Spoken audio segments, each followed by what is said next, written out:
मेरे बच्चे खज्जल हो रहे हैं अभी, उनको पढ़ाऊँ जाऊँ, उनके बारे में सोचूँ मैं। 1 महीना हो गया मेरे को घर में बैठे हुए, किसी ने पूछा तक नहीं है कि आप कहाँ से खा रहे हो, क्या कर रहे हो, कैसे आप सर्वाइव कर रहे हो। उल्टा ये मेरे को कोरोना काल में नोटिस दे के मेरे को परेशान कर रहे हैं ये।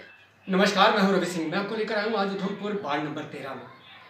मेरे साथ एक महिला है। पहले मैं आपको ये बताना चाहूँगा कि जम्मू कश्मीर बैंक की ओर से आए दिन इन्हें तंग किया जाता है, लेकिन मैं इनकी ही जुबानी सुनना चाहूँगा। मैडम, आपका विधा चैनल में स्वागत है और पहले अपना नाम बताएं। मेरा नाम नीतू अग्रवाल है। नीतू जी, ये बताएं कि आपकी ओर से हमें बुलाया गया है, क्या परेशानी आ रही है जम्मू कश्मीर बैंक की ओर से? सर, मेरे हस्बैंड की डेथ हो गई थी पिछले सितंबर को, और कोरोना के बाद ही, और 1.5-2 साल से दुकानें भी बंद है। तो उसके बाद उनकी डेथ के बाद मुझे 5-6 महीने के बाद दुकान मिली अपनी। मुझे बैंक से ये नोटिस वगैरह आना शुरू हुए। ये एक बार नोटिस आया तो मैंने उधर जाके उनको बताया, उनको सारी अपनी बात बताई कि मेरे साथ क्या क्या हो रहा है, कैसे मैं अपने बच्चों को पाल रही हूँ। छोटी सी दुकान है, काम इतना नहीं है, लेकिन उन्होंने मेरी नहीं सुनी। दूसरे तीसरे दिन और थोड़े दिनों के बाद वो घर पे आ गए।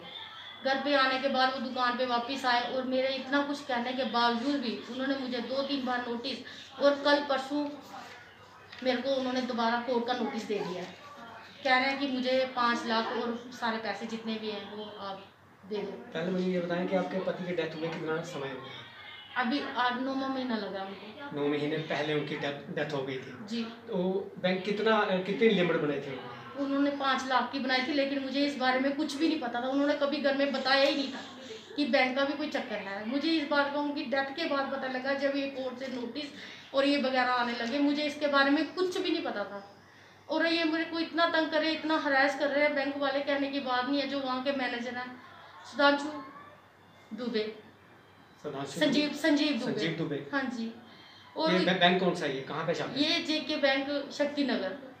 और मैंने उनको पर्सनली, मैं उनको एप्लीकेशन देने गई 17 को। सब मैंने बोला कि आप एप्लीकेशन ले लो, तो मुझे जितना भी हो सके कम से कम कर दो, और उन्होंने एप्लीकेशन लेने से मना कर दिया मेरे से। ये बताएं कि आपके फैमिली में कितने बच्चे कितने हैं? मेरे 2 बेटियां हैं, 1 बेटा है, और बेटा अभी 5 साल का हुआ है। मुझे ये बताएं कि आपके पति वही छोटी दुकान करते थे? हाँ जी। तो अब आपका दारोमदार कैसे चलता है? ये खाना खुना कैसे चलता है आपका? वो दुकानें तो अभी बंद है। उससे पहले भी 5-6 महीने के बाद ही मेरे को दुकान मिली। अभी मुझे 1 महीना ही हुआ था दुकान पे गए हुए, तो इन्होंने इतना कुछ मुझे बोल दिया। मेरे तो यहाँ तक है कि मेरा मरने पे भी आ गई थी मैंने इनको खुद बोला कि अगर मैं पैसे नहीं दे पाऊँगी, मैं अगर मर गई, मेरे पति मर गए, तो उनके बाद अगर मैं भी मर जाऊंगी तो कौन देगा पैसे। इन्होंने बोला कि आपके बच्चे देंगे ये पैसे। इन्होंने तो मेरा मरना भी खत्म कर दिया। मैं आपको बता दूं कि देखिए किस तरह से महिला ये रो रो के अपनी गाथा सुना रही है। एक तरफ कहा जाता है कि महिला को अपने पांव पे खड़ा होने दिया जाएगा, पूरा उनका योगदान किया जाएगा उसके साथ, लेकिन कहीं ना कहीं देखें तो बैंक की लिमिट बनाई गई 5 लाख की। 9 महीने पहले पति की डेथ हो जाती है, और 1.5-2 महीने से लॉकडाउन चला। पिछले साल भी लॉकडाउन रहा। दुकानें कहें तो पूरी तरह से फेल थी, दुकानें बंद थी। 2 महीने से 1.5 महीने से लॉकडाउन चल रहा है, पूरी तरह से दुकानें बंद हैं। और दूसरी तरफ बैंक, जम्मू कश्मीर बैंक, जिसकी ब्रांच इन्होंने बताई है कि शक्ति नगर है, और संजीव दुबे जो मैनेजर हैं, उनके द्वारा इन्हें हरासमेंट किया जा रहा है। इन्हें कहा जा रहा है कि अगर इन्होंने कहा कि अगर मैं मर गई फिर, तो उनका कहना था कि आपके बच्चे लोन चुकाएंगे, जो किस्तें वो देंगे। देखिए कहीं ना कहीं देखिए 2 बेटियां और 1 बच्चा है इनके घर में।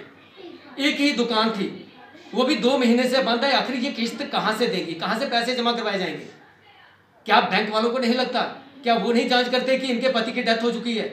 तो एक तरफ उनकी डेथ हुई है और दूसरी तरफ 2 महीने से दुकानें बंद पड़ी हैं, और ये रोकर अपनी कहानी सुना रही हैं। मैम, उसके बाद क्या कितने बार नोटिस दिया गया आपको टोटल? पहले मेरे को 1 बार दिया मार्च महीने में। मार्च महीने के बाद अभी पता चला कि हमारा जो खाता MP बोलते हैं, मुझे तो इसका मतलब भी नहीं पता है, कि वो अप्रैल महीने में हुआ है ये। हाँ, अप्रैल में। और उसके थोड़े दिन बाद ही इन्होंने मेरे को कोर्ट का नोटिस दे दिया। ये अभी मैंने 17 को इनको एप्लीकेशन दी है, और 17 को ही मैंने 12:30 बजे अपनी रजिस्ट्री कराई डाकखाने से। उसी दिन इन्होंने मेरे को वापस वो नोटिस दे दिया। क्या इनको कैसे पता चल गया कि मैंने इनको एप्लीकेशन देनी है? उसी दिन इन्होंने मेरे को कोर्ट का नोटिस भेज दिया। ये क्या कहते हैं कि पैसे जमा करवाए जाए? हाँ। कितने पैसे कहते हैं? ये बोल रहे हैं 5 लाख प्लस कुछ है, 6,000 कुछ रुपए है। वो अभी दो पहले मैं बैंक गई तब बोलते मेरे को कि 4 लाख रुपया दे दो तो एडजस्ट हो जाएगा, अभी 4 लाख रुपया दे दो हम आपका खाता एडजस्ट कर देंगे। मेरे आप बैंक के खाते देख लो, जो भी है, अगर कोई प्रॉपर्टी कुछ भी है, मेरे पास कुछ भी नहीं है घर के सिवाय, और बोल रहे हैं कि आपका घर भी भेज देंगे हम। देखिए कहीं ना कहीं देखें तो सरकार एक तरफ सरकार ये कहती है कि घर में रहिए, सामाजिक दूरी का ध्यान रखा जाए, मास्क पहन के रखे जाएं, दुकानें बंद रखी जाएं, लेकिन ये सरकार ये नहीं कहती कि जिन्होंने बैंक लोन ले रखा है और उन बैंकों को भी ये हिदायत दी जाए कि 2-4 साल 2-4 महीने वेट किया जाए या पहले जांच की जाए। लेकिन ये देने को सब कुछ तैयार है, लेकिन ये कहते हैं कि मेरे पति की डेथ हुए भी 9 महीने हुए हैं, दुकानें बंद हैं, वो पैसे कहाँ से जमा करवाए जाएंगे?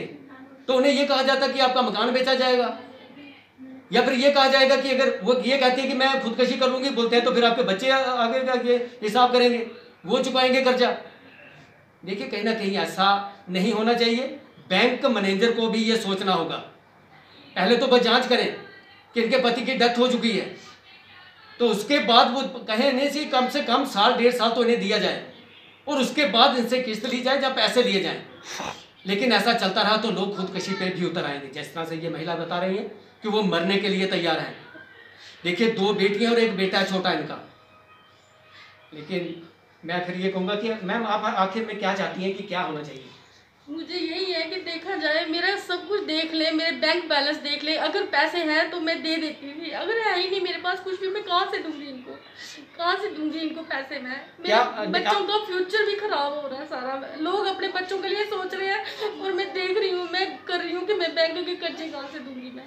नहीं मैम आप क्या चाहती हैं कि क्या समय दिया जाए आपको? नहीं, समय भी दिया जाए और थोड़ी मेरे रियायत की जाए, और इसको ये मैनेजर को कुछ सबक होना चाहिए कि ऐसे किसी के साथ हरास नहीं करना चाहिए। एक अकेली लड़की है, लेडी के लिए जो अपने बच्चों को बड़ी मुश्किल से पाल रही है। मैं कभी घर से बाहर नहीं गई थी, अब मेरे सिर पे इतना कुछ आ गया है। मुझे इतना नहीं पता बैंक की लैंग्वेज में क्रेडिट किसे बोलती है, डेबिट किसे बोलती है, वो भी मुझे पूछ के करना पड़ता है कि क्या है ये क्या नहीं है, मुझे कुछ भी नहीं पता। कभी मैं घर से बाहर तक नहीं गई थी, सारी लाइबिलिटी मेरे सिर पे, जबरदस्ती मेरे सिर पे आ गई है। और जाने वाले को थोड़ी पता था मैं मर जाऊंगा तो मैं पीछे से ऐसा कुछ हो जाएगा इनके साथ। मेरे बच्चे खज्जल हो रहे हैं अभी, उनको पढ़ाऊँ जाऊँ, उनके बारे में सोचूं मैं।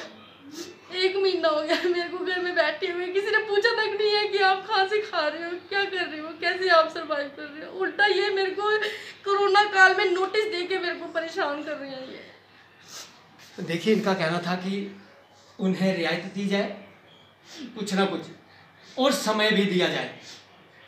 आखिर देखिए 2-3 महीने से काफ़ी परेशानी में है ये, बच्चों का फ्यूचर का ये सोच रही है। मैं तो यही कहूँगा उस बैंक मैनेजर से, संजीव दुबे जी से, कि प्लीज़ कुछ सोचिए इनके बारे में, कुछ रियायत कीजिए और कुछ समय दिया जाए इन्हें, ताकि ये जो बैंक का समय है, जो बैंक में कर्जा है, ये समय पर दिया जाए, लेकिन इन्हें समय कुछ दिया जाए। कैमरामैन अभी के साथ रवि सिंह, वीरा चैनल, उधमपुर।